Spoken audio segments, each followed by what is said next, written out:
কেন বলা হয় পরিশ্রম দিয়ে ধনী হওয়া যায় না? ধনী হতে হলে বুদ্ধির প্রয়োজন। So my dear brothers and sisters, let's start. Asset idea number 5, ghost renting. অনেক বছর আগের কথা। আব্দুল্লাহ ব্যাপারী আর কাশিম ব্যাপারী নামে দুই ভাই ছিল। বাবা মারা যাওয়ার পর তারা কিছু পৈতৃক সম্পত্তির মালিক হয়। এরপর দুই ভাই সেই সম্পত্তি ভাগ করে নিয়ে কৃষিকাজের ওপর কঠোর পরিশ্রম করতে শুরু করে। কিন্তু কয়েক বছরেই দুই ভাইয়ের মাঝে আর্থিক সমৃদ্ধির অনেকটা পার্থক্য গড়ে ওঠে। দেখা যায় আব্দুল্লাহ কাশিমের থেকে অনেক বেশি টাকা রোজগার করছে এবং দেখতে দেখতে সে আর্থিক স্বাবলম্বিতাও অর্জন করে এবং গ্রামের একজন গণ্যমান্য ব্যক্তিতেও পরিণত হয়ে যায়।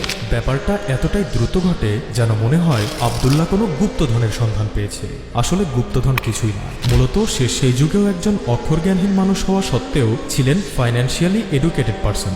তো তিনি যেটা করেছিলেন, প্রত্যেকবার ধান ঘরে তোলার পর সেই ধান বিক্রি করে টাকা জমাতেন এবং সেই সময় জমির মূল্য কম হওয়ায় কিছুদিন পর পর নতুন নতুন জমি কিনতেন।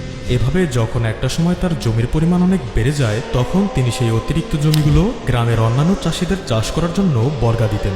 এতে করে তিনি কোনো পরিশ্রম ছাড়াই ওই জমিগুলো থেকে টাকা পেতে শুরু করেন, যাকে বলে প্যাসিভ ইনকাম।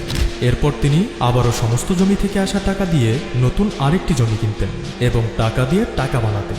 অন্যদিকে তার ভাই গ্রামের বাকি কৃষকদের মতো ফসল ঘরে তোলার টাকা দিয়ে ঘরবাড়ি উন্নয়ন করা এবং ভালো খাবার দাবার খাওয়া আর একটু জাঁকজমকভাবে চলার চেষ্টা করতেন।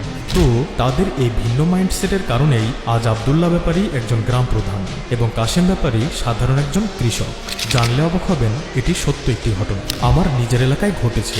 আব্দুল্লাহ ব্যাপারী বর্তমানে আমাদের স্ট্যান্ডিং গ্রাম প্রধান। যাই হোক, কিছুদিন আগে আমি খাবার টেবিলে বাবার কাছে এই ঘটনাটি শুনেছিলাম এবং অবাক হয়েছিলাম, সেই যুগেও আব্দুল্লাহ ব্যাপারীর অসাধারণ বুদ্ধিমত্তা দেখে। এর জন্যই এক্সপার্টরা দাবি করেন পৃথিবীতে সবথেকে বেশি বিলিয়নার উঠে এসেছে এই রিয়েল এস্টেট থেকেই। এখন নিশ্চয়ই আপনি বলবেন, আরে ভাই, সেই সময় যে জমির মূল্য 15 টাকা ডেসিমাল ছিল, আজ সে জমির মূল্য 15 লাখ টাকা ডেসিমাল। তাহলে কিভাবে আমরা জমি কিনব এবং আব্দুল্লাহ ব্যাপারীর মতো গোস্ট রেন্টিং শুরু করব? অত্যন্ত গুরুত্বপূর্ণ একটি প্রশ্ন। চলুন এই সমস্যার সমাধান খুঁজে বের করি।